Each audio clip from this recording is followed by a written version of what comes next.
Hey, Linnea, can you hear me?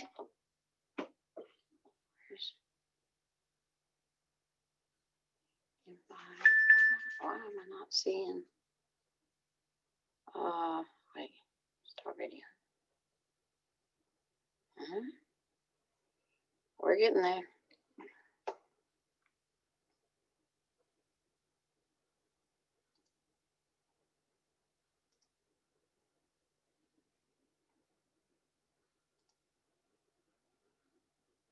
You want me to fix the camera? Yeah, whatever you can do to help, I'm good. Oh, there's me. I don't care. Tiny me, that's perfect. Whoa, not that. Yeah, that's fine, I guess. I look really tall. Gallery view. All right, Linnea's muted. But why can I not see like everybody else? Is this the way it looks on yours? Mm-hmm. Really? Mm-hmm. Why?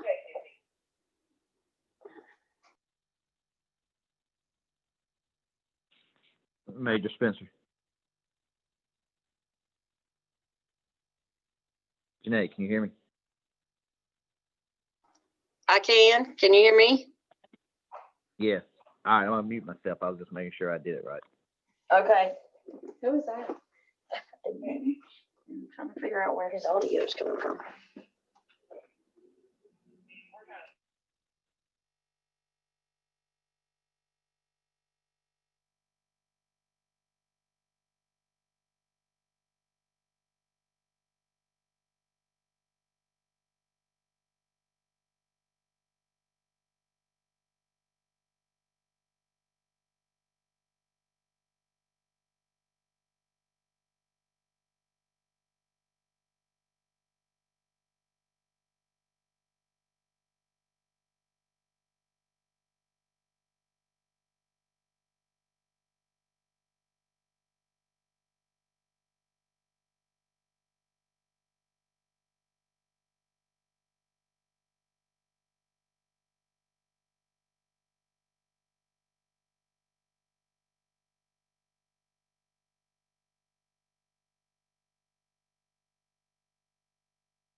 Hey.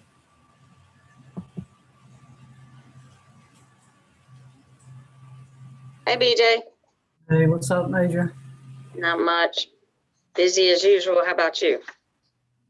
Probably not as busy as you, but staying, not bored in retirement. I long for those days. It is coming. I'm sure it's coming.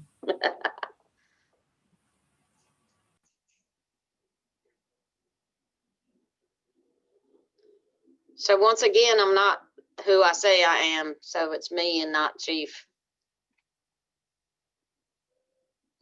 That's kind of funny, but yeah, we get it. I'm playing Tim for the day. How about that? Oh, okay. Okay, so we are going to meet. Our next meeting will be December 16th at 1 o'clock. So we will not meet in the month of November.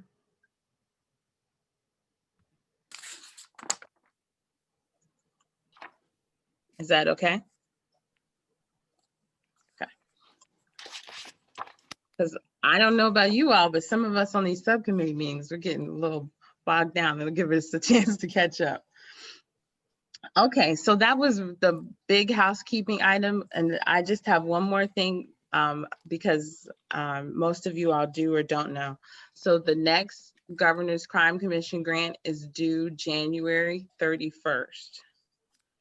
So those people who would like to talk to me about grant ideas, I need some ideas if we're going to put in another application for this coming year. There's some things I would like to talk about in terms of like a restorative justice programs and stuff like that. But I'd like to hear from you guys if anybody has any ideas or would like to do something that we can include in the grant. And again, it's due January 31st. And we need to, obviously, I would like the co-chairs to go, yeah, this is what we would like to do. So I'm just throwing that out there for everybody to be aware of it and send me an email or share some thoughts if you have anything. Okay? Well, I would love Go for to it. just chip in, you know, Sure. where Wayne County learned from us and has shared, you know, kind of copied our grant. Mhm. We could learn a lot from Wayne County in that they have a really strong restorative justice program in Wayne County. Community Serving Schools is doing some really great work, along with their teen court, but they have a whole they have a whole restorative justice program. They work closely with Campbell University, and they're doing some really amazing work. And I would love us to maybe talk with Selena and see if we could bring some of the work. They're doing a lot of work in the schools, and I can't see how it couldn't benefit our Yeah, I agree. schools to bring that model here. So, you know, it just kind of goes back and forth, but I Mhm. think that model could be something that could be really wonderful here. So, Okay. I think it would be really great if we could do something like that here. So. I thought so too. I think as we're starting to map out the work we're going to be doing, I think it's going to be more and more important to have that kind of group that kind of is in the middle with the justice work that's being done. And then the other thing, and not trying to monopolize, but you No. know, as I woke up this morning and saw everything going on in Philadelphia, you know, I'm from Philadelphia, and saw West Philly burning, and which broke my heart because that's where I'm from. And you know, all I could think of is, you know, I've seen what East Point's tried to do, bringing the, you know, crisis intervention training to law officers here, and the pushback they've gotten, you know, in some, you know, in the police department has been really open to being trained in CIT, and sadly the sheriff's office has not been open to being trained in CIT. And you know how, you know, to me, trying to get as many officers trained in CIT as humanly possible, you know, trying to bring that, you know, somehow bringing that to this, because, you know, that, you know, I wondered as I saw that situation unfold, you know, had those officers been trained. My sister, you know, works in an emergency room up in the Philadelphia area. And, you know, one of the officers was like, well, why didn't they use tasers? But they defunded and they don't have money for tasers, unfortunately. And I was like, well, that's pretty pitiful that you know, one of the first things that would maybe have prevented that situation, and that you would think tasers would have been a really good option, they took away from the officers there, because to me that certainly would have been a much less lethal opportunity. And you know, and so you know, again, not trying to get into that dialogue, but you know, should have been something that should have been utilized. So you know, to me, if there's, I don't know if we can somehow get more CIT folks on the books and on the training. I know that East Point is there standing willing to do that training, but you know, if we can, you know, get more and more folks trained, you know, I wish every officer had to be trained as in CIT, because it's critical. I've worked doing mobile crisis for, you know, 10 years. I know the difference between a trained CIT officer and an untrained. I've gone out with both, and it's a huge difference. So, you know, I think that is something that we should definitely have available to us. So just last thought for right now. So I'll stop. No, that's good. Those are all good. Does anybody else have something else that they'd like to throw out if it's on your mind right now? I know Miss Lily, you've talked to me about things privately. Am I unmuted? Yes, you are. Okay. Well, look, I am finalizing a program that I'm working on, and I've titled it "Discovering Myself," and it is crime prevention and civic engagement for teenagers. So I'll be ready to share that with you Okay. any day now. Okay. So I just wanted to, I know sometimes people don't, or it's part of this process is that I wanted to be that the community says some things about what they need and want, have always needed and wanted. And how can we have government meet those needs creatively if we can, you know what I mean? Mr. Mumford, were you gonna say something real fast? I thought. Yeah, really fast. I totally agree with Colleen. I think that's excellent. If we could reach out to Wayne County and see what they have, that that model or blueprint that they have, and go from there. But also too, I'm almost, I'm to the point where I'm thinking that even in Colleen talked about Philadelphia, I so look forward to a collaboration with mental health and police department, because I think that sometimes asking the police to do that may be more than they can. I'm not sure if they should be mental health. I'm thinking out loud, y'all, and I'm just like, because I think that problem, or for the Black community, is not police being mental health experts, as it is more so making sure that we get those experts there on, if they could be on call or dispatch with the police officers to, or just be like the first responder, because in situations like that, someone else should have been called. Not necessarily police officers, because again, and we see, that, hey, they took away things that would prevent, death. So I'm not sure if that's the police responsibility and that another agency should be involved or something, but I'm willing. I'm like Colleen, I'm willing to hear everything. Mr. Mumford, I would tend to agree with you on that. Most of our officers are CIT trained, and matter of fact, all of them since like 2017. But you can definitely tell a difference in those that are and aren't. But to put that in perspective, you're talking about a week's worth of training. So comparing a week's worth of training versus someone who's in that career field is obviously not even in the same boat. So yeah, having someone like that on call to assist us or even handle a situation would be priceless. I'd like So to maybe add- that's something we should look to. I'm sorry, go ahead, BJ. Yeah, I'd like to add too that in that particular situation, we're still gonna, you would have still needed law enforcement. I don't think you're gonna get a social worker or a mental health person that's gonna go up on a guy that has a knife. So somehow law enforcement was still going to be involved in that situation. So it's gonna be a lot of discussion around that, because they've got to make the scene safe. So we got to get the knife from the guy. So there's still going to be interaction with the law enforcement. We just got to figure out what that looks like. Because if somebody has a knife, has a gun, unless you're going to start arming your mental health and social workers with weapons, you're still going to need a popo at some point.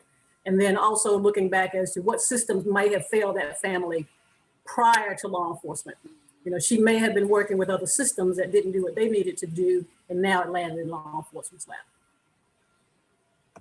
It's also, and I'm not trying to overstep, but yesterday for us in juvenile court was an incredibly frustrating day, because we had a number of cases where it was Black girls who had been molested, and we had their parents not letting them get treatment because their belief is mental health isn't something you do. It was that mental health, you just don't do that. We don't do that in the Black community. And so it's changing perspectives. And I've heard this for years. And I've even dealt with it with my daughter's friends, is that you don't get mental health. We don't do that, is what I hear. And we've got to change that perspective, because that's when you get to the point of somebody being in the middle of the street with a knife, when you've got a child who's been molested and she hasn't gotten treatment. And so she gets to the point where she's hurting herself and hurting other people because she never got the treatment she deserved when she was 10 years old. And so, you know, and I know I'm going off on a tangent, but yesterday was a really terrible day of court, because we had children who needed treatment, but their parents wouldn't let them, even when they wanted treatment, because we don't do treatment. You don't talk about these things. And so we've got to get to a point where we can change attitudes and,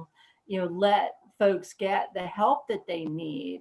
And, you know, so, you know, I'm sorry, because then I think it's still, you know, like gets into why we end up with kids in the system and all that. I mean, it just all ends up in a cycle. Yeah, yesterday was a bad day of court. So I believe yeah. it. So I will say this, that this is part of the discussion that I would like to start seeing when we go ahead and begin that access to services subcommittee. This is the core of what, and that's why this is not a group that I want everybody to be a part of. This is a group that clinicians and experts need to sit in the room and have these dialogues and go, what can we do to reduce the boundaries? And then how do we need to collaborate with the community to get these things done? Because this could take literally months of us just meeting about this one topic over and over again.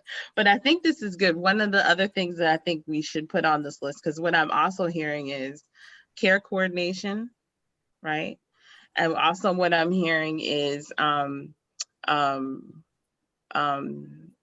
cultural barriers, right? Yes.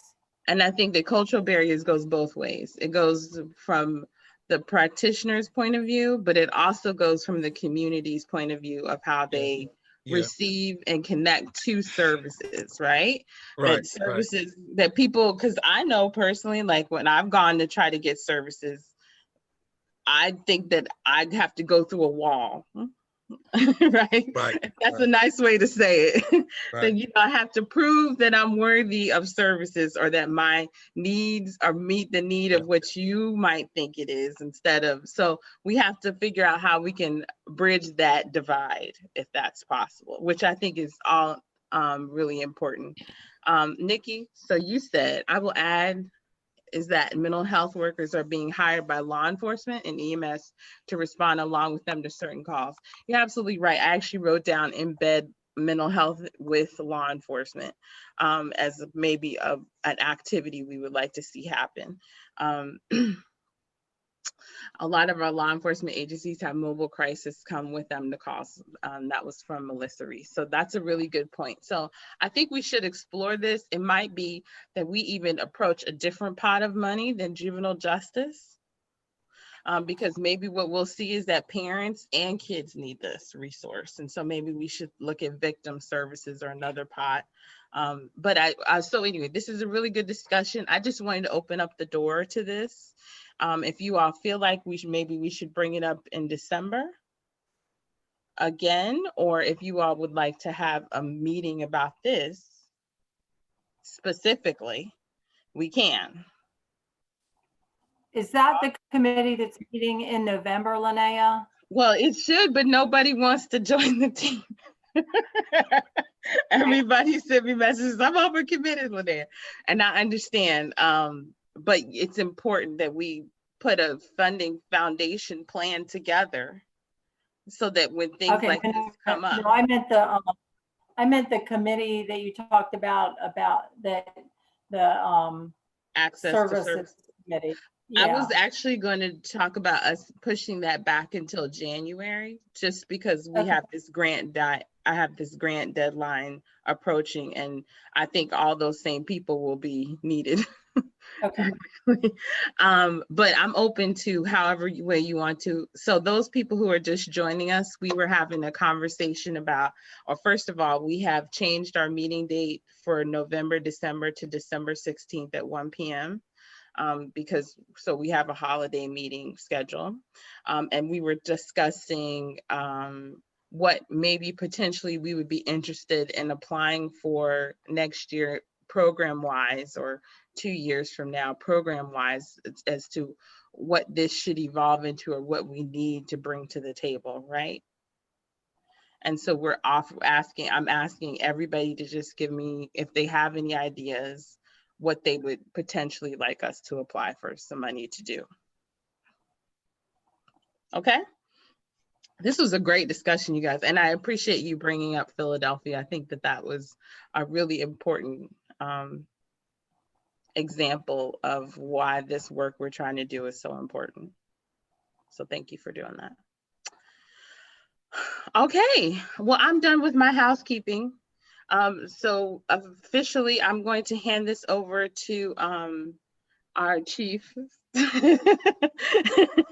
Janae, who's, so I don't know if you actually want to change your name in the box so people know. So I don't know if everybody's gotten to meet you, but this is a good chance to actually get to meet our major, who's one of the coolest people ever, Major Janae Spencer. She's going to give us the presentation that Keith prepared, correct? Yes. Okay, and Keith Goyette, Major Goyette prepared. So she's going to give us just some information that I sent to all of you all in your package, so you all should be able to follow along. So we have, I believe it's diversity information here. There's some stuff about policy and some of the activities that KPD, based on recommendations and requests that have been happening over the last 4 or 5 months, that they are trying to implement. Is that correct? Yes, ma'am. Okay. All right. So with that, I will let you take over and you can share the screen. I'll give you access to the screen again. And we are, there you go. You should have it now. Is it there? Good to go.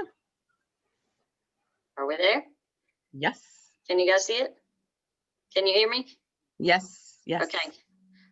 So this is, like you said, this is a PowerPoint that Major Goyette shared. It kind of gives you an overview of our department and the things we've done, not only just in the last 4 months, but really over things we've been doing over the last few years. So I'll just start rolling through. And if you guys have any questions or anything, feel free as we move through to pop in. So this is the way our police department is laid out, just for those of you that may not know. You see Chief of Police Deal Day, and then our department's divided into 2 divisions, the Operations Division, which is pretty much like our patrol uniform guys that you see out on the street every day. And then the Support Services and Investigations Division, which would be like our investigators, our crime scene personnel, and our support staff, administration, and those separate roles such as that. So we've had a few changes in the last, I would say, 4 or 5 months or so. One thing Chief Deal Day likes to do is to have his supervisors and officers as well versed in different areas of the department. So as majors or captains or whatever, you know, we may be assigned to a specific role, such as I was assigned to patrol and investigations. And now he wants Major Goyette and I to switch roles so we can learn all roles in the department, which has been a great learning tool for all of our supervisors and officers as well, to go to different divisions to become more well-rounded. So you can see these are a couple of changes that have occurred. We also had introduced Officer Sydney May, who's here with me today. She was assigned to our community services unit. She showed an interest early on to domestic violence and juvenile, I'll say problems, whether it be juveniles involved in trouble or juveniles who are victims of situations. And so we kind of decided to expound on her experience and put her into that specific role. So she's just starting that. We also have one brand new school resource officer, Officer Isaiah Bradley, who is new in that position. He's a young officer who's just started with us, but showed an interest there. And I think he's going to be a good role model for those students. And Detective Josh Williams came over to investigations after being an SRO for a couple years. So Major Goyette prepared some statistical data here. So looking at the diversity in our department, that's something that has been a challenge probably ever since I've been here, which is about 27 years. And you can see here for our sworn personnel, we're about 84% males, 16% females, about 85% white, and about 15%. He kind of broke it down into brown or black, I would say, any type of minority race, as far as that's concerned, is the way he broke it down. Our non-sworn personnel, you can see male versus female is 12 to 88%, and white compared to black or brown is 25 to 75%. So we have work to do. We have implemented some changes in the last few years and really tried to obligate multiple people towards recruitment. So we're starting to see changes there, which we're very proud of. So one thing that we've started doing, we put Captain Revis in charge of our recruitment, and he started reaching out for more local talent. He's very involved in sports and things in the community. So he reached out to high schools, starting early, talking to students about their career fields and what the opportunities we have here at the police department. He also had his officers to go to Lenoir Community College and other job fairs at military and other schooling type institutions. He and Chief Dilday met with the NAACP to try and get some input on maybe what are we doing wrong that we can't see. You know, sometimes it's easier for other people to point out, hey, this is something you're not picking up on, but something you need to do differently. And they use that input provided to them. Currently, we do have 4 students in the police academy, and they're all minority officers and doing very well in the program. We hope they'll be graduating in the next few months. And we do recognize we should mirror our community, and most of y'all being involved in these discussions know our minority is not the black and brown. That is more so the majority in Kinston, and so we are not reflective of that at Kinston at this point. So this just goes over our hiring process. I'm not going to go through all that because it can be rather boring, but it might be interesting to look through later, or if you have anyone that may be interested, have them to feel free to look through and reach out to us. We're currently full staff, but that's always ever changing. And we're at the point where we will take information and start in the hiring process, even though if we're not ready to hire, at least have somebody kind of waiting on board. If something were to happen and someone were to retire or move on to another department, they're ready to go. This is a flyer that we hand out. It's made for recruitment. So it kind of, so you see a couple pictures here, explains kind of what our mission statement is and what our goals are. Here it talks about our qualifications, what you have to have to be a police officer. You hear that a lot, that these young kids don't realize, you know, some of them think you have to have a 4-year degree or a 2-year degree. That's not necessarily the case. And we find a lot of the officers that don't take that career path and come straight on board, further their education and advance just as well as some of the others. So we like to grab those youth as well. It also talks about benefits, which doesn't always reach the youngest applicants, but it is something that they need to look forward to, as well as when they can get pay incentives and things like that, so they can see where they can grow within the department. So one thing that we've talked about in years past and more so recently, Mayor Hardy has proposed the idea to City Council, and it's under consideration about having a citizen review board. So if you talk about some of the initiatives going on, and I think Major Goyette's mentioned, we're in line with pretty much everything that's been discussed. We talked about the 8 can't wait. This is one thing that we don't have and we would like to have helping us move forward. So Chief Dilday does currently meet with our community citizens, talks about law enforcement practices. He's always open for anyone to reach out to us to discuss things. We freely give out his number to anyone who has a concern or a suggestion, as well as us as majors or even supervisors on patrol. So we try and make ourselves available for that input. But I think a citizens review board would allow more discussion and more overseeing of our activities to allow a little more transparency in the community. So this is the location for our website, as well as you can go and pull up our policy and procedures. I think Major Goya had mentioned most everything is in there unless it's something critical to like how we respond to a scene or something like that that we wouldn't want to give out to the general public. But anything that deals with our procedures, our complaint process, use of force policies, our code of ethics, all those kind of things you can pull up. I mentioned about eight can't wait. So we've never allowed chokehold, stranglehold since I've been here. We've always encouraged and trained de-escalation. That comes very early on in the police academy. Requiring a warning before shooting, that's kind of an unwritten rule, I guess. I mean, anytime that you even go to arrest somebody, we're kind of trained to say, hey, you're under arrest, put your hands behind your back. So we encourage our officers to talk and speak as to what you want done by a suspect, if that be the case, because they don't know. So whether it be shooting or whatever, I often, when I was in professional standards, would see video of officers who have become in a shooting situation that'll say, put the gun down, don't make me shoot you, those kinds of things. And at that point, typically the officer's gun is drawn. So that's more of an implied sometimes than verbal. Obviously, we don't do warning shots or anything like that, but that's kind of covered. Exhausting all alternatives before shooting. Thank God our department has only been involved in, I think, 2 since I've been here. And so I think they, in our history, have shown great restraint and don't want to be put in that situation at all.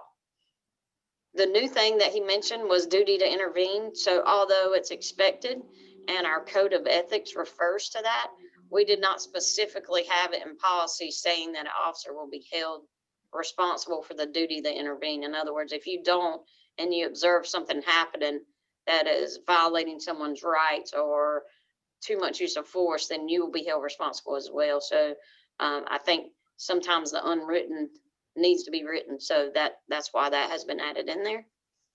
We've never been allowed to shoot at moving vehicles or from a moving vehicle. We've always had a use of force continuum. I think you'll see most all agencies have that. And comprehensive reporting. So anytime our officer uses force, anything more than just passive resistance. So someone just says, I don't want to go to jail, and you grab their hands and handcuff them. But if you have to physically grab a hold of them and tussle with them or take them to the ground or anything above and beyond that, it is a very comprehensive report that has to be done. It's typically 10 pages or so. It includes video from all officers' body cams, statements, photographs of the suspect, whether or not they have injuries to show that they do or they don't. And that gets reviewed by that officer's supervisor, their major, the Internal Affairs Division, and then the chief. So it goes through quite a few hands to be viewed. And at any point along that trail, if any supervisor sees a problem, they are to address it along the way. So that is very strict. And with our department, even after that, if it requires disciplinary action or something like that, it even goes past the chief and up to the city manager available for his review, whether for termination and things like that. So use of force policy. So that talks about the right to intervene that I mentioned that was recently added. We've had body cams since 2013. Every officer on patrol, all our investigators have body cams, and we currently purchase more every year. We try and do a little bit at a time, and we always try and incorporate in a grant if we can to get additional ones because they will start to go bad after time. So we try and keep that. Our officers were a little reluctant at first. Just, I think any of you, if you're asked in your job to wear a body cam, you would kind of be hesitant. But our officers now are adamant if something happens, they need their body cam replaced immediately. They won't even leave it on the charger without getting a spare because it is very, very helpful. So that's been a great thing with our department. I think I've covered most all of that. We're started beginning last year doing an annual use of force report. And this year it'll be released showing like how many uses of force we have, whether it be hands-on, utilizing cap stun, taser, weapon use, or weapon point. If an officer points a weapon in our department at another person, they have to do a use of force paperwork. So not a shooting incident, but even just pointing at a gun, put your hands up, that requires that intensive report as well. And Janae, just for clarification, that has not been shared with the public yet, but in the No, past, I but think you all it's, are going to. yeah, ahead. we're just waiting until the end of the year. We just started that last year. If I had to guess, probably in the fall. So it was a portion of months and that was shared. Okay, But this will be our first year that we would have that whole compiled. And I think what their plan is to go back. We just got a new program that's going to help us share that information. I think they're going to go back a couple years and share that as well, because we can look back at our stats and pull that. thank you. When it comes to bias police training, we started that back early on with this grant, and we've had a little bit of it throughout other training opportunities as well. So that's been going on since 2017 externally, so not taught internal in the department. We have sent 2 officers to anti-bias policing, train the trainer type course where they can sit down and conduct classes within the organization, which saves funding from sending them outside. We talked about the CIT. So you see about our officers there and how everyone's been trained. 30% of our workforce is CIT trained, and we have 2 classes scheduled for 2021. Due to COVID, we had to put those off, and that'll have 90% of our workforce CIT trained. Every one of our officers have taken community policing classes. Even with the COVID situation going on, we've been allowed to take a lot of online classes, so that's been beneficial to us. All of our supervisors have attended leadership training, and we'll be attending a 40-hour block in the spring of 2021. And we're doing North Carolina League of Municipalities overseas, like municipal agencies. We have started working with them on getting accredited and are almost at that point. Great. And they offer a lot of free training. And we've taken risk review training along with quite a bit of others. I can't even tell you how many classes we've taken, but that's some wonderful free training that's offered out there. If anybody works with a city agency, I encourage you to check it out. It's a wide variety of training. And we have juvenile minority sensitivity training. Probably for the last 20 years, that's been an annual training that we take every year. That's required by the North Carolina for any law enforcement officer. So we've talked in the past about juvenile contacts, which is where when we come into contact with a juvenile, so this is not just a call with a juvenile, but where we actually come into contact with them and then release them to their parents. So they're somewhat taken into custody per se, and information is taken about the incident, and then they're released back to their parents, or in the case of a serious incident, taken on further to secure custody. So this gives you some stats from 2014 up to date, and you can look through those, but you can see in the total about 14% of that is officer initiated, and 86% of that was dispatched for service. So that could be someone for the school calling for assistance, or it could be someone in the neighborhood calling in reference to a stolen bicycle or something like that, or something as simple as throwing rocks at cars. So if a kid's throwing a rock at a car, typically we would go do a contact sheet, take them home to their parents, explain it, let the parents handle the situation. But something as minor as that would be documented on these. So I'm not going to read through all this, but this talks about our juvenile diversion, our policy. This has been into effect for quite some time.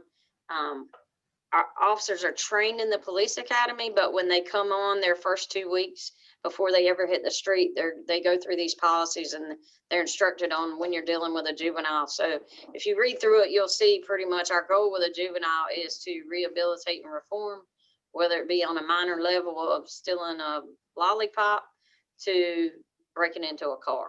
So from experience with even family involved in criminal activity as juveniles, they don't always realize the severity of it, and sometimes just need a little guidance to get back on track. So that is our ultimate goal.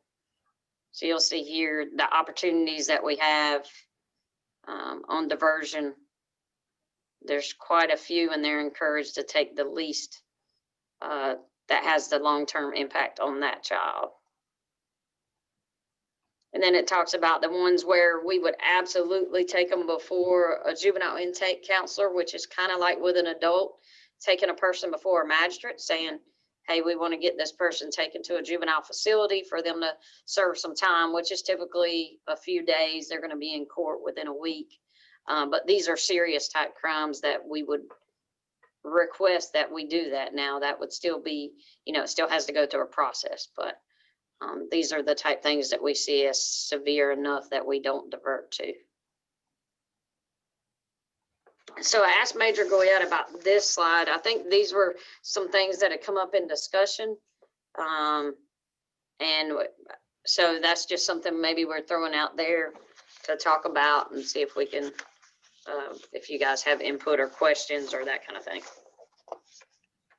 Right. These are kind of conversation pieces that we've had, but I think this is also, I think, some questions from his perspective, I think, of what he would like to start asking. Is this the end? Is this the last one? Yeah, that was the last slide. Okay. And I kind of went through that a little quick, but I do open up for any questions or conversation, and I can go back to any slide if someone would like to. I know it's a lot of information, and some of that you kind of Right. got to read through too. Right, right. So does anybody have any questions? I have questions, but I'll let other people ask questions. Okay. I always have questions, but but does anybody else have any questions they'd like to ask before I jump in? I have a question. Sure. Major, are you able to identify where you lose minorities at the front end of the hiring process? So in looking back in some of the recent processes we've had, a lot of the minorities were younger. And I hate to say this, but not as further educated. So what we do see is that a lot of the minorities who go on to college and things like that, they get picked up and go to agencies like Greenville, like Raleigh, that pays a lot more than what we do. And I have to say, when I was graduating, it was kind of who offers you a job first and with the most money and best benefits. And we tend to lose them there. Yeah. So what we're learning is if we can pick up, we have quite a few now that are not even the younger people, but even older people that maybe have a family and they can't afford to stop working because they're supporting a family. But if we can offer them a job and send them to the police academy and pay them for their time in class, like they're working, because that's what they're doing for 8 hours a day, then we can bring them on board and get them hired and locked in before they're picked up by another agency. Okay, yeah, and I understand that because Durham has that problem too. They lose an average of 5 officers per month. I guess I'm looking for those things that are job requirements, like poor credit, use of drugs, and those types of things that may hinder Black applicants. I'm aware of some agencies actually took that, poor credit history. If you don't have a job, you're going to have a poor credit history, and just trying to make those types of obstacles that could hinder minorities from. So I'm talking way early, as to what you're looking at when you say, well, you've got bad credit, you've had speeding in the lab, those types of things that can kick out people before you even start getting into the minutia. Right. So used to years ago, if you had used any type of drug other than marijuana once, pretty much, you couldn't go through the process. That's changed probably over the last 10 years. I wouldn't say that's necessarily devoted to the minority population, because that's definitely not the case with us. There were lots of white applicants that were involved in that situation too. But I do think some of the culture here in Kinston, kids grow up and that's not seen as really a criminal behavior. Although marijuana is illegal, it's just not viewed that way a lot, and probably won't be illegal a few years from now. So they grow up not knowing that, and then that would come back to haunt them. So that is probably one thing we see. I can't speak for sure about the credit issue. We typically, although that is something we look at, we don't harp on that extremely hard, because, I think it's just hard to, especially in this day and time. Okay, thank you. Is there any way that could be sent out? Because I don't know about anybody else, but I can't read that at all. Is that slide something we could get sent I out? did send it in your packet. You already have it I just didn't in get the PowerPoint. It's one big PDF, so Okay. it didn't bounce back. Fine. So And it feel is free to part of share it. that. That's not something that, you can't share with others. Okay. So if you could go down to the next slide, Janae, or the one Hey, after Linnea, that this one. is Revis. Yes, go Linnea, for this is it. Revis. May I just interject? Sure. Especially to BJ, recruiting qualified, diverse applicants has been the most challenging thing I've ever faced in my career. And what we're getting ready to see is it's not just going to be diverse applicants. Recruiting police applicants is getting ready to change monumentally. Our last local law enforcement training academy had 22 students. Any guess how many we had this time? Somebody take a guess. We had 22 last time, probably average 18. Any guess what their enrollment was this semester? You ready? 9. It was in half. And what we're seeing is obviously the things that are happening are affecting individuals wanting to enter this line of work. So it's only going to get more challenging, more difficult. So the fact that the major pointed out that we're full staff, which is probably the first time in well over 10 years, very fortunate there, but we recognize recruiting qualified, diverse applicants, especially local applicants, because we hope they won't leave, is going to be extremely difficult moving forward. So one of the things I think is a challenge that when I've had conversations with people in the community when they're having discussions about diversity is that there's some, I guess you could say, ideas about what a police officer has to be. They think they have to be perfect.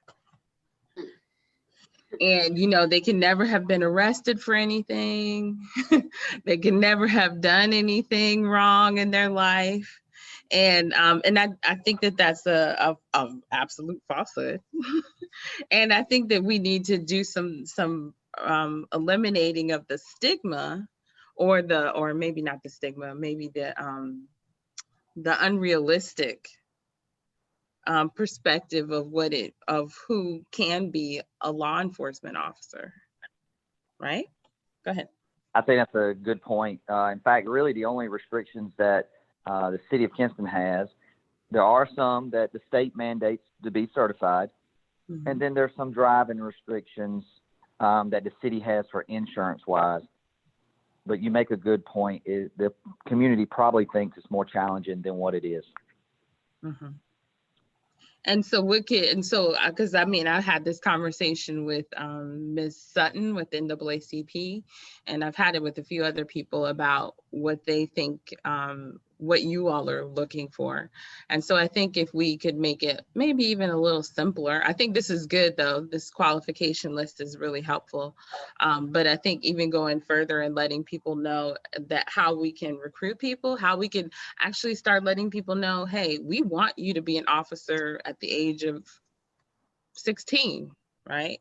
Before maybe you're getting involved in anything. And we go, hey, every summer, and I know you all have your Explorer program and that probably kind of ties into this. But how can we start putting people in the pipeline so they're starting to get that experience? So then they become that qualified applicant by the age of 18.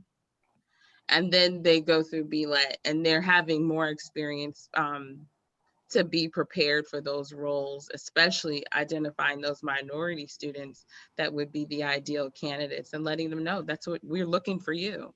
We want you. Yeah. Thoughts? I agree. Okay. Actually, our SROs, I think, do a great job mingling with the kids. They get to know most of these, well, I say kids in high school, grown kids, getting to know them and learning their career paths and where they want to go and helping to direct them a little bit.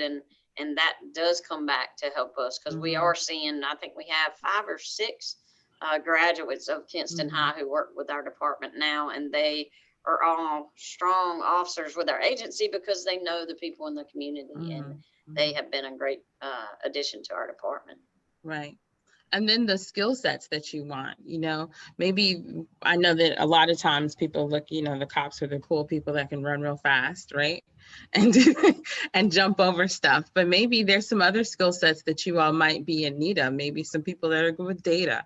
Maybe some people that are have really good communication skills. Maybe they might have been a social worker, but maybe they could be redirected to law enforcement, because those are skills that we want to start increasing in departments, right?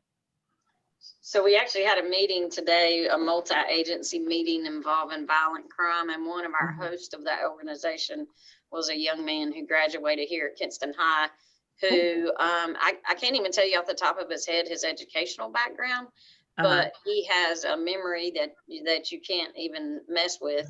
And he knows so many people, names and faces, and doesn't forget them, and stood up for 30 minutes to an hour talking in front of 30 people today about this is what kind of violence is going on. These are the people hanging out with these people, and this is what we're about to see. And it was just amazing to me to see the knowledge coming out of this young man that he could share. And that's a talent I sure don't have. So anybody else have any questions about diversity? I think this is good though. And I know that's been a conversation. I think even Mr. Mumford brought up to me. I don't know if you're still here, Mr. Mumford, a little bit about that, and about how diversity affects KPD. And one of the things I think, and when we talk about diversity, just taking a tiny bit of a segue away from this, is that having like Chief James before as your police chief, what the first thing I heard from the community when I heard about Chief James was I could pick up the phone and call him whenever I needed to. And he was a really good troubleshooter for concerns with law enforcement. I've heard that like over and over and over again. And how can we, with the diversity challenges that the department has, what can we do to address that need? And because clearly that has become a new need, right? Since Chief James isn't there and Chief Jilday is working to try to still trying to address that need. But is there a connection that we need to help create, or is there something kind of formalized that we can do to start having these conversations happening again, where people are feeling safe and secure and they can have meaningful conversations with law enforcement, so that things don't have to escalate when people just need to be able to have a conversation or a crisis discussion. So anyway, it's just my thoughts. I think it should be something that we think about as we move forward when we have conversations about diversity. Does anybody else have anything to say about that? No? Okay. All right. So the next thing I did want you to talk about a little bit about the use of force policy. If we can scroll down to that.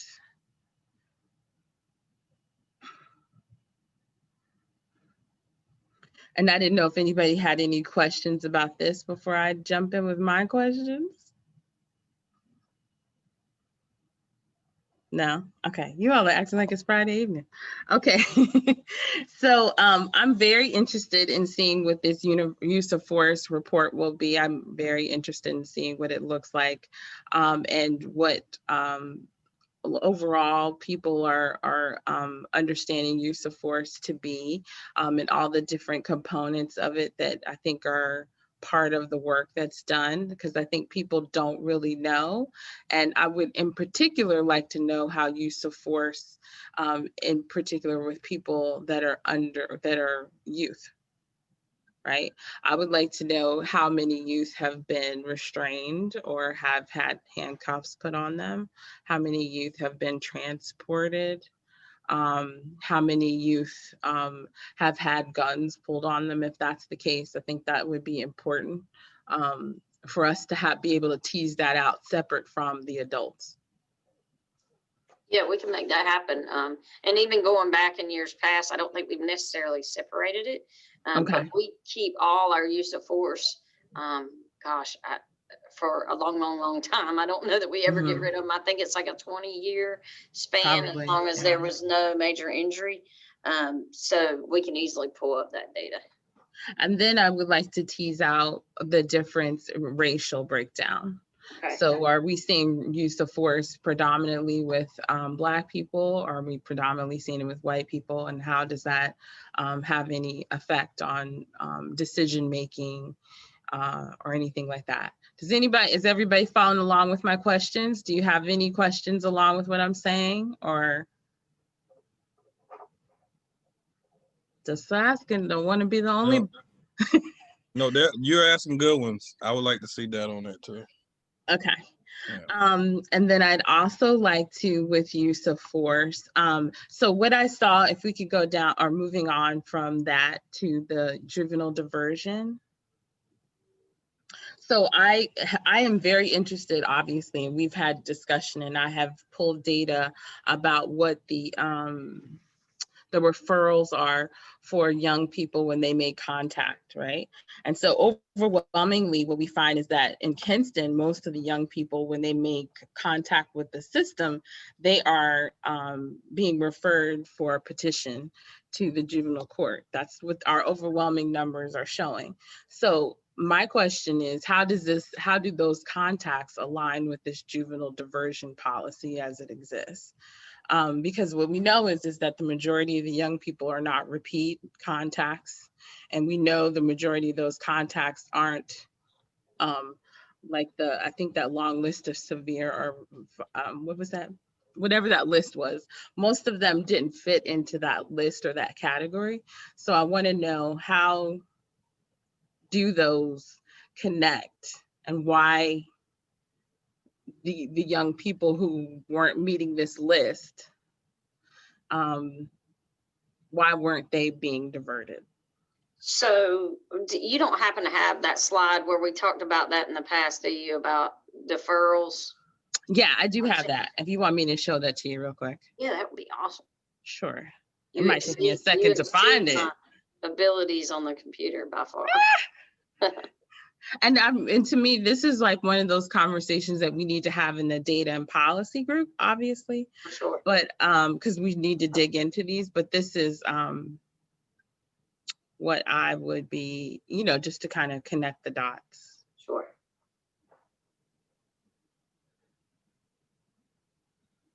Linnea, Yes. this is April. I'm sorry. As I'm looking. This is actually going back to this is dealing with the last slide. I'm not asking you to go back to it, just going back to that because I've just been thinking on it. You had some great things that you were asking that you'd love to know the data for. But at the same time, I feel like we need the data from the opposite side of it in order to understand it a little bit better. So I almost feel like we need to know, you want to know what's happened with this and this and this and this, but at the same time, I feel that we need to know how many teams didn't comply, how many teams, the opposite side of it was we need to know what the cops have done in reaction to what they're doing, what the teens are doing or whatever. But we need to know what the teens are doing that's causing the cops to respond this way. Does that make sense? Yes. Well, I don't know if you would be able to identify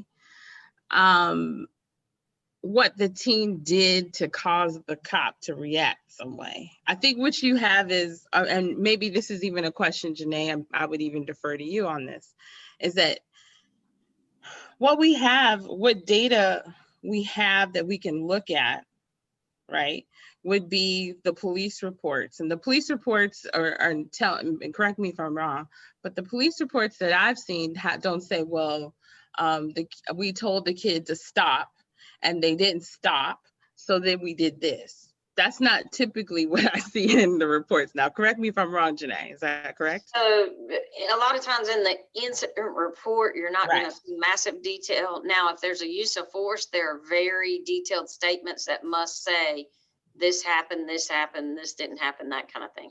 Now, I'm not sure if she's referring to more of a case like that goes to teen court and the judge says, okay, you're in teen court, so you're not being charged. However, we expect you to go to substance abuse counseling for 24 hour or 40 hours total, and they don't comply with it. Then that's kind of how I took her question. Is that how you meant it or no? No, I mean it honestly more of, okay, they had a call, just say a police officer had a call, or a cop went to a scene or whatever, or pulled somebody, whatever scenario you want to use.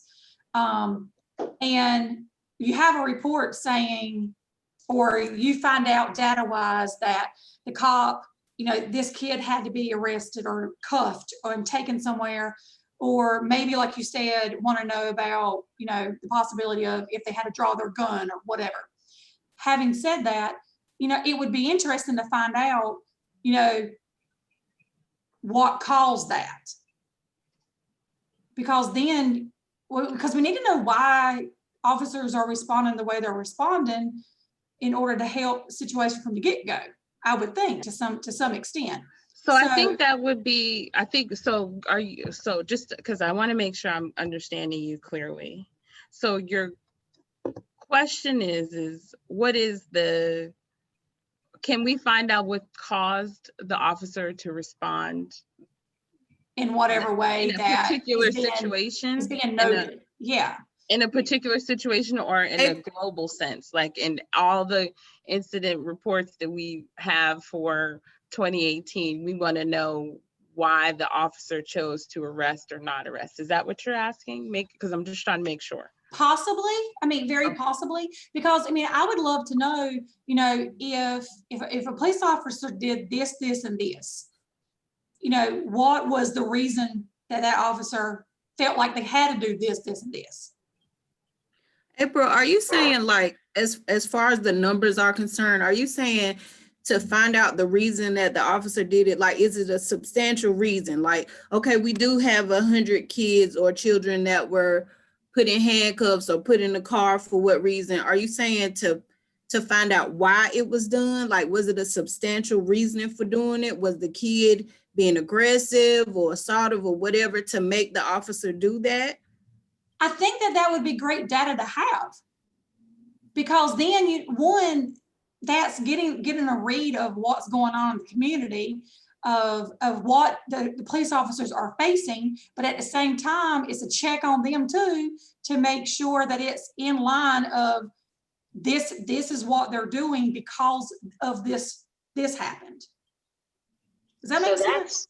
That's absolutely feasible. If you look at the stats, so since 2018, so pretty much the last 3 years, we've actually filed juvenile petitions on 17 juveniles. So for us to go back and pull through that paperwork, that's very feasible for 17 incidents for us to do that. No, I think so. There's two different things, right? So we have the petitions that were filed successfully, right, Nikki? Right?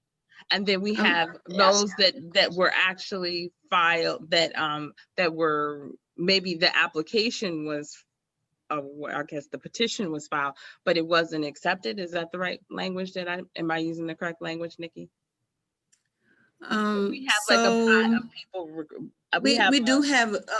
So the officers what would happen is the officer would make the decision to charge a juvenile, and they would bring in the paperwork to us, and then we do what is our intake process. So they meet with the intake counselor. The counselor gets all kinds of information about the situation, mental health background, education, the history of the juvenile coming into our services, and then the intake counselor would make the decision about whether we should move forward with court, whether this child needs to be on a diversion plan, or whether we just say, hey, at this time, we're not going to do anything at all.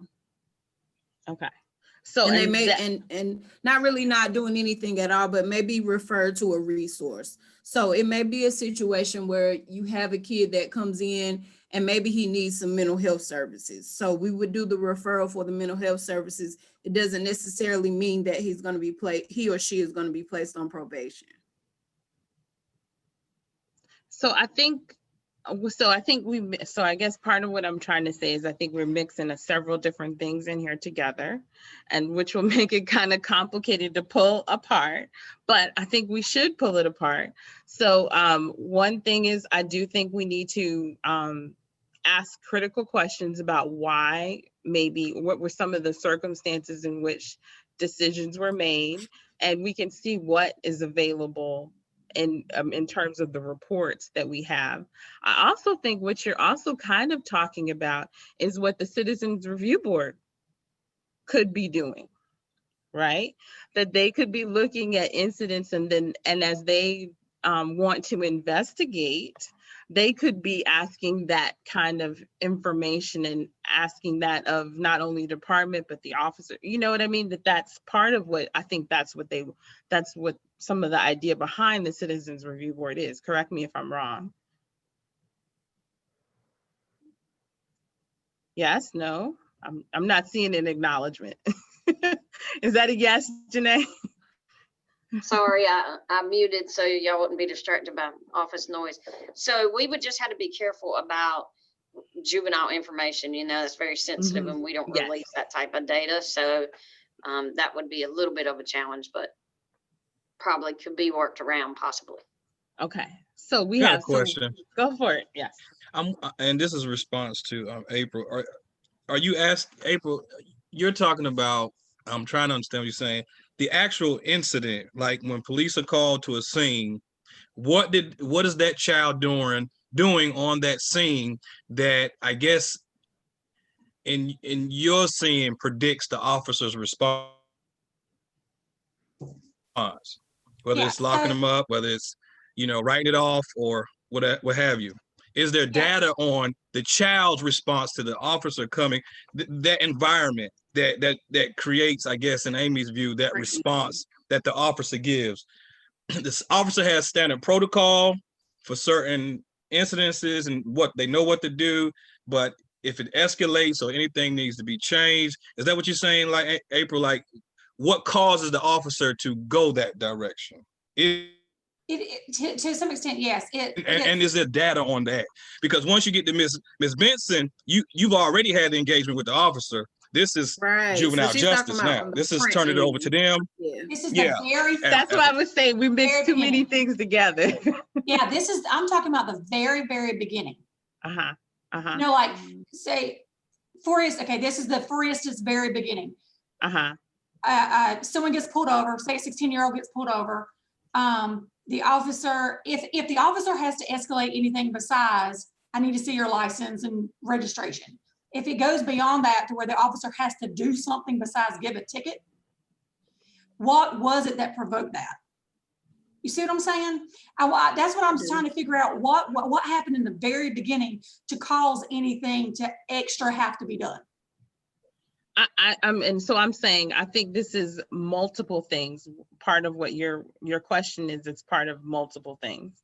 And so I'm not saying, I think it's worthy of investigation. And part of it is, what do we have right now that we can collect data on, that we can say, yes, this is what we have or we don't have, because we might not be able to say that all of what you're asking, but we can see what we can, because I think there are some outcomes. And part of what I think Janae was wanting me, and I'm going to go ahead and put this on the screen really quick, was asking the question of, can you all see this? Can you see it? Of asking the question about what is it that we are seeing in terms of, or the question I was initially asking was, since that we have so many that were referred to juvenile authorities, whether it met the threshold of what DJJ accepted as a petition to be referred for charging is different than just a general contact. And what we're looking at is general contacts. But I hear what you're saying. And if we can find, based on the reports that we can look at, I think if we can find out if there was some kind of decision-making process, because I think that's what you're really talking about, right? Yeah, or no? Yeah, okay. So what the conversation, so then part of the conversation is about what escalates in the decision-making process. Yeah, okay. So because I'm trying to make sure I'm hearing you correctly and not ignoring what you're saying. And so if that's something that we can figure out, I'm willing to figure it out, because what it does speak to is the decision-making of officers, and it also could speak to the discretion of how discretion is being used, right? So it could go both ways. So I'm hearing what you're saying, and I actually think that there is a lot to be learned based on, that's part of the reason why I broke the charges down that I had by charge, because most people are only charged with one thing. And what that one thing is I would think that would be one of the factors in which we decide how intense the encounter should have gotten, right? Based on the You broke up, severity of Lena. the, huh? You broke up, and I didn't hear that piece before you Oh, said okay. it.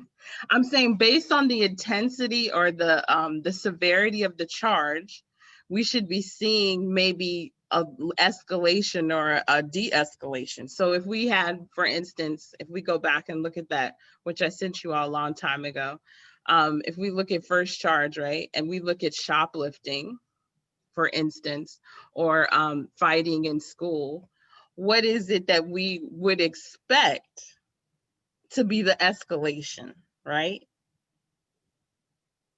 That's not always the case, though.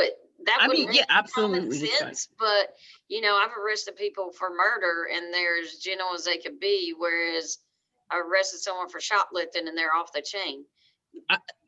And I'm saying, but that actually makes my point, though. Okay. It actually makes my point that based on what we are learning about the first charge, because we don't have, like I said before, we don't have people with getting charged with 10 things. I think the most I've ever seen is 5, and it was one person. Which is a great thing. That what we will see is there a reason to see the escalation? What was it, and how can we connect it to the charges themselves, right? Because that we're looking for things that we can, I guess I'm trying to, as much as uniformly look at this and not just look at things randomly, because if we look at things randomly, we'll always go to the most extreme case instead of looking at what is normally done. Does that make sense, what I'm saying, y'all? Yeah, so I'm not sure Okay. if Ms. Kinston is still here, but whenever an officer does a juvenile contact and refers them to some type of juvenile justice, dropped off, I think.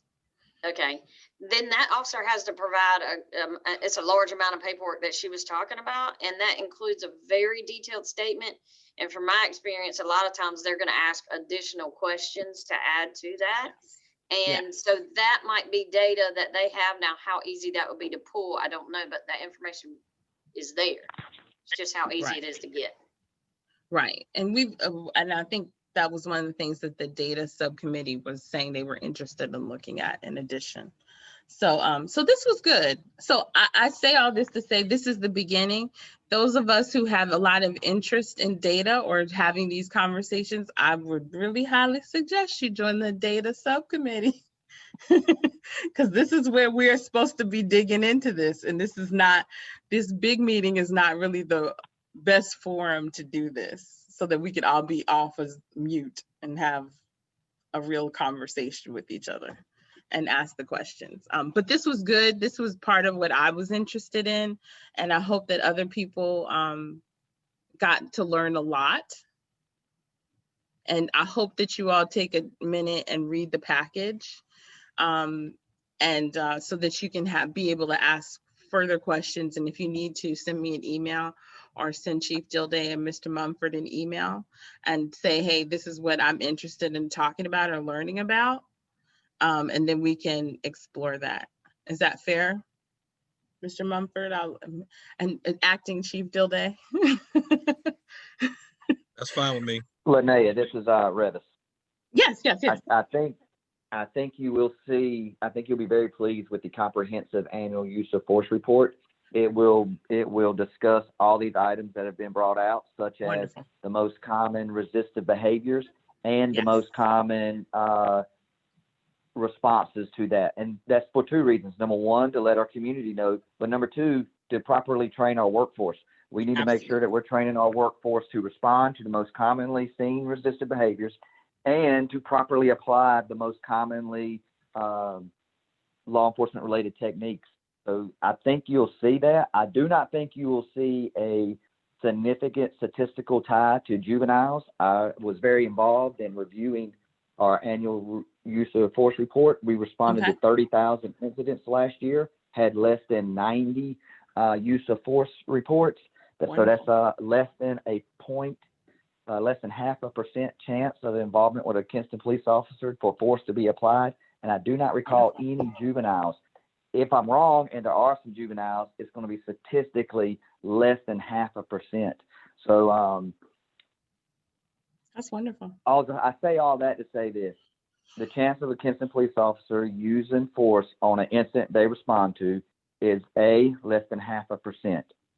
And then two, our police officers, we're documenting this so that we can learn what type of resistance they're encountering, and then we can properly train them for their response to such. So I think you'll be pleased, not that there's not room for improvement, but I think you'll be pleased with the annual use of force appointment or report, and it should be done in January. Okay, that's wonderful. That'll be great timing. Thank you for that. I just want to, that's great. Is that something that we can get like publicly, or you have to present it to the committee, the board? Because I think that would help a whole lot. Go for it. I can't speak for Chief Gilday, but it's my understanding that that information is going to be released publicly. Isn't it on the agenda for the next city council meeting? Yeah, Linnea, I'm sorry. No, that was Sarah, but that was a good question. I can check that, and if it's going to be at the next city council meeting, I can let y'all know. We're also recording the city council meeting, so I could ask our MIS director to just pull out that section of the council meeting, that presentation, so we have a record of that. I believe you are right, Sarah. That would be wonderful. That would be wonderful. What were you going to say, Mr. Mumford?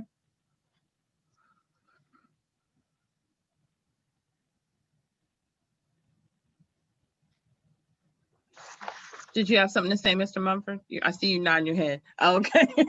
No, all that was good. I'm with it. This is I'm with it. Okay, that's good. We're with it. Okay. Hey, last thing, Linnea, regarding use of force from Brevis.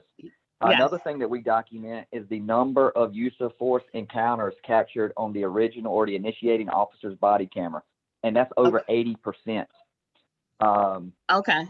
So we're very pleased with that. And now of those 20%, there's some reasons that sometimes it's not activated. Sometimes they didn't have one for whatever reason. Sometimes it just didn't work.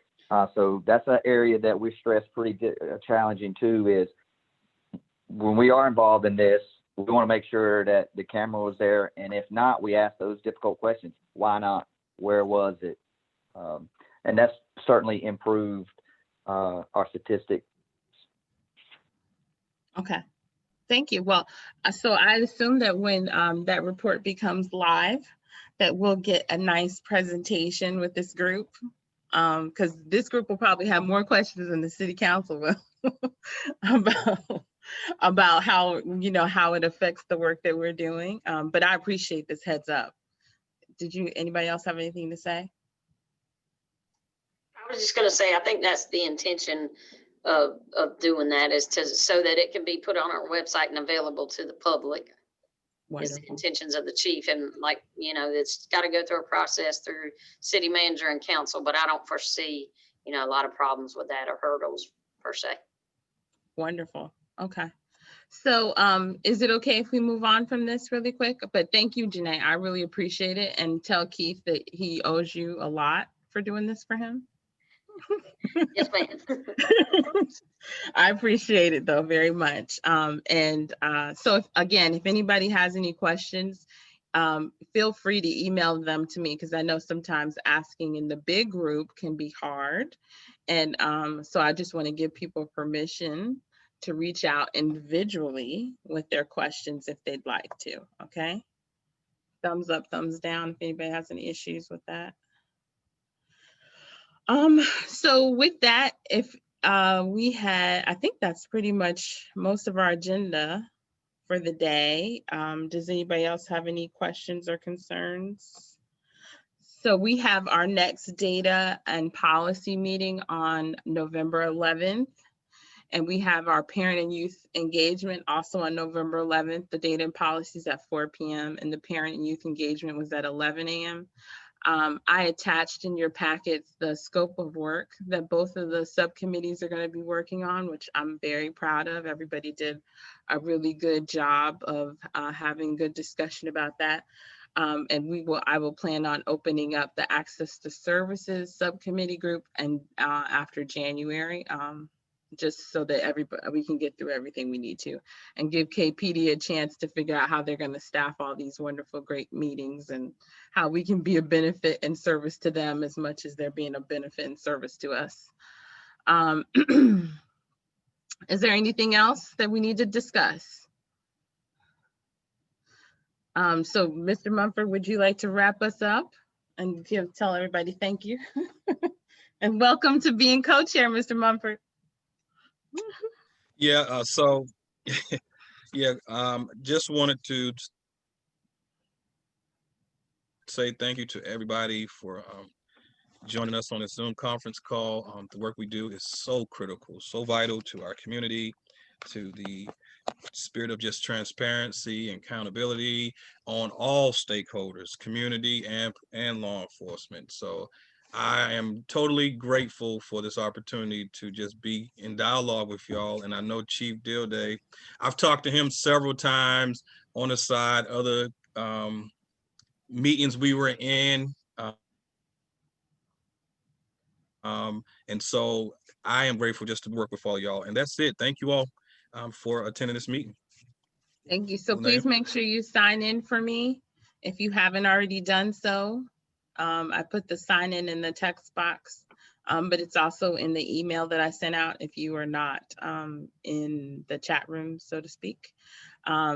Make sure that you sign in because we need it for the grant. Anyway, thank you, everybody. I appreciate it and have a great day. And oh, Janae, I did want to ask you, is Officer May taking notes? Yes, ma'am.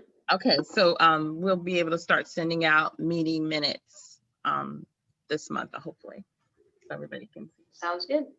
All right, thank you, everybody. Have a great day.